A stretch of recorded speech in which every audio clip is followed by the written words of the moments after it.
Operation সিঁদুর শেষ হয়নি, এটি কেবলমাত্র স্থগিত রাখা হয়েছে, এমনটাই মন্তব্য করেছেন ভারতের প্রধানমন্ত্রী নরেন্দ্র মোদী। সোমবার জাতির উদ্দেশ্যে দেওয়া এক ভাষণে পাকিস্তানের উদ্দেশ্যে স্পষ্ট বার্তা দেন তিনি। এই হুঁশিয়ারির মধ্যে দিয়ে প্রশ্ন উঠছে, তবে কি ভারত পাকিস্তানে ফের যুদ্ধ শুরু হতে যাচ্ছে?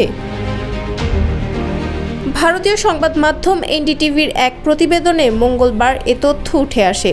জম্মু ও কাশ্মীরের পেহেলগামে সম্প্রতি এক সন্ত্রাসী হামলায় বেশ কয়েকজন ভারতীয় সেনা নিহত হন। সেই ঘটনার জবাবেই ভারত সীমান্ত পাড়িয়ে পাকিস্তানে ড্রোন ও ক্ষেপণাস্ত্র হামলা চালায়। এই অভিযানের নাম দেওয়া হয় অপারেশন সিঁদুর, যা পাকিস্তানের বেশ কয়েকটি সন্ত্রাসী ঘাঁটি ধ্বংস করে দেয় বলে দাবি করে নয়াদিল্লি।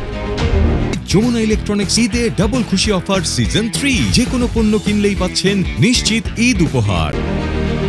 ভাষণে মোদী বলেন, পাকিস্তানের জানা উচিত এই হামলা এখনো শেষ হয়নি। সন্ত্রাসবাদী স্থাপনার বিরুদ্ধে পদক্ষেপ নেওয়ার প্রতিশ্রুতি দেওয়ার পরই এটি কেবল স্থগিত করা হয়েছে।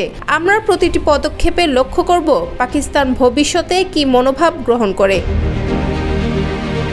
মোদী আরও বলেন, ভারতের এই হামলা শুধু অবকাঠামো নয়, পাকিস্তানের মনোবলে বড় আঘাত এনেছে। আমাদের নির্ভুল হামলা ছিল তাদের কল্পনার বাইরে। তিনি জানান, অপারেশন সিঁদুর কেবল একটি সামরিক অভিযান নয়, বরং সন্ত্রাসবাদের বিরুদ্ধে ভারতের নীতিগত অবস্থানের একটি গুরুত্বপূর্ণ মোড়। এটি এখন ভারতের নতুন নীতি, যেখানে সন্ত্রাসী ঘাঁটি থাকবেই, সেখানেই ভারত আগ্রাসী পদক্ষেপ নেবে।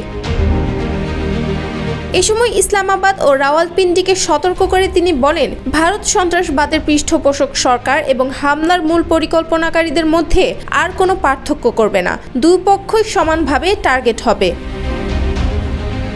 পারমাণবিক অস্ত্রের ভয় দেখিয়ে পাকিস্তান কোনো সুবিধা করতে পারবে না বলেও মন্তব্য করেন মোদী। ভারত পারমাণবিক ব্ল্যাকমেল মেনে নেবে না, বরং এর আড়ালে লুকানো সন্ত্রাসের মূলোৎপাটনে কড়া জবাব দেবে।